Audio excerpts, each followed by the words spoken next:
அம்பேத்கர் படம் வச்சிங்கன்னா வந்து மக்கள்லாம் ஒத்துக்க மாட்டாங்க, அப்புறம் அங்கே பற்றி எரியும்னு சொல்கிறாங்க, தியேட்டரில் படம் ரிலீஸ் பண்ண முடியாது. ஷார்ட் எடுத்துகிட்டு இருக்கிறப்போ ப்ரொடியூசர் தரப்புலேருந்து ஒருத்தர் வராரு, வந்துட்டு என் காதில் வரேன்னா உள்ள அம்பேத்கர் ஃபோட்டோ இருக்குது, அது எடுத்துருங்கண்ணா அப்படின்னு சொல்கிறாரு. நான் திரும்ப ஏன் எடுக்கணும் அப்படின்னு சொல்கிறேன். இல்லை அது எடுத்தால் தான் படப்பிடிப்பே நடக்கும்னு சொல்லிட்டு ப்ரொடியூசர் சொல்லிட்டாருன்னு சொன்னேன். ஏன் அதை எடுக்கணும்? இல்லை அம்பேத்கர் படம் வச்சிங்கன்னா வந்து மதுரையெல்லாம் மக்கள்லாம் ஒத்துக்க மாட்டாங்க, அப்புறம் அங்கே பற்றி எரியும்னு சொல்கிறாங்க, தியேட்டரில் படம் ரிலீஸ் பண்ண முடியாது. நான் சொன்னேன், வீட்டில் எம்ஜிஆர் ஃபோட்டோ இருக்குது, கலைஞர் ஃபோட்டோ இருக்குது. எங்கள் வீட்டில் அப்படி தான் இருக்கும். எங்கள் அப்பா வந்து தீவிர திமுக காரனால வந்து அவர் வேணால் எம்ஜிஆர் ரசிகர், எங்கள் அம்மாவுக்கு எம்ஜிஆர் பிடிக்கும்.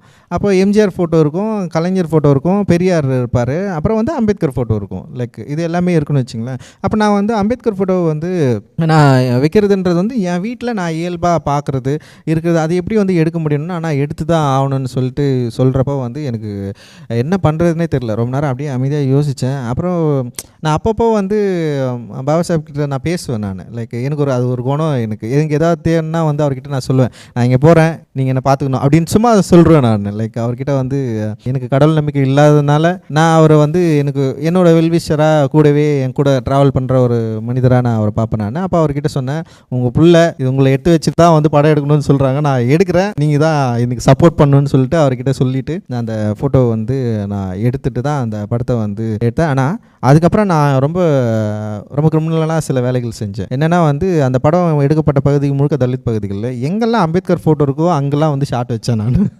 அது வந்து சிஜியில் கூட அழிக்க முடியாத அளவுக்கு அந்த படத்தில் எங்கே பார்த்தாலும் இருந்தது. அதை அழிக்கணுன்னா நீங்கள் அதுக்கு பல லட்சம் ரூபாய் செலவு பண்ணணும். ஆனால் அது படம் முடிஞ்சதுக்கப்புறம் வந்து அதுக்கு ரியாக்ஷன் நடந்தது. லைக் ஒரு கமெண்ட் வந்தது படம் பார்த்துட்டு முடிச்சதுக்கப்புறம் வந்து படம் நல்லா இல்லைன்னு சொல்லிட்டாங்க. ஃபஸ்ட்டு 2 பேரை வந்து படம் பார்த்தாங்க. ஃபஸ்ட்டு பார்த்த ஒரு படம் நல்லா இல்லை, ஆரண்ய காண்டம் படம் மாதிரி இருக்குன்னு சொல்லிட்டு போயிட்டார். ஆரண்ய காண்டத்துக்கு இதுக்கும் லாங்குவேஜாகவே வேறு. ஆனால் அவர் சொன்னது வந்து ரொம்ப விசித்திரமாக இருந்தது. இன்னொருத்தர் பார்த்தாரு, இந்த படம்லாம் ரிலீஸ் பண்ணாதீங்க, அப்படியே விட்டுருங்கன்னு சொல்லிட்டு போயிட்டார். அப்போ அப்படி இருக்கிறப்போ வந்து அப்புறம் ஒரு கமெண்ட் வந்தது, இந்த படத்தில் நடிச்சவங்க எல்லாமே வந்து அந்த காஸ்ட் ஆளுங்க முகம் மாதிரியே இருக்குது, அதனால தான் யாருக்கும் பிடிக்கல அப்படின்னு. எனக்கு புரியவே இல்லை, என்னடா இப்படி இவ்வளோ மோசமாக கமெண்ட் வருதுன்னு சொல்லிட்டு அதுக்கப்புறம் தான் studio green Gnanavel sir and Prabhu Sakthi 3 பேர் வந்து இந்த படத்தை வந்து பார்த்தாங்க வெங்கட் பிரபு சார் மூலமாக. அப்போ வந்து படம் அவங்களுக்கு ரொம்ப பிடிச்சிருந்தது. அவங்க வாங்கிட்டு ஒரு ஷோ போடுறாங்க. அந்த ஷோ பார்த்த நிறைய தமிழ் திரைப்பட இயக்குநர்கள் தயாரிப்பாளர்கள்லாம் இந்த படத்தை நீங்கள் ரிலீஸ் பண்ணாதுன்னு சொல்லிட்டு போயிட்டாங்க அவங்கக்கிட்ட. அதுக்கப்புறம் கிட்டத்தட்ட வந்து ஒரு 7 மாதம் கழிச்சு தான் ஆகஸ்ட் 15 வந்து படம் ரிலீஸ் பண்ணாங்க.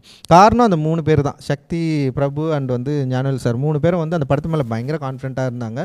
அவங்களுக்கு என்னென்னா பருத்திவீரன் ஒரு கல்ச்சரில் எடுக்கப்பட்ட படம், அது எவ்வளோ பெரிய வெற்றி அடைஞ்சது அப்படின்னு அவங்க கிட்ட இருந்து பார்த்தாங்க. அப்போ வட தமிழகத்தில் சேர்ந்த ஒரு கல்ச்சரில் எடுக்கப்பட்ட படம், இதுவும் மக்களுக்கு பிடிக்கும்ன்ற ஒரு நம்பிக்கை அவங்களுக்கு இருந்தது. ஒரு கமர்ஷியலாகவும் அதே நேரத்தில் ஒரு நல்ல திரைப்படம் வாங்கி ரிலீஸ் பண்ண அவங்க வந்து வெயிட் பண்ணாங்க. அந்த அளவுக்கு அந்த படத்துக்கு நல்ல விளம்பரம் பண்ணி படம் ரிலீஸ் பண்ணாங்க. அது பெரிய சக்ஸஸ் அடைஞ்சது ஆக்சுவலி.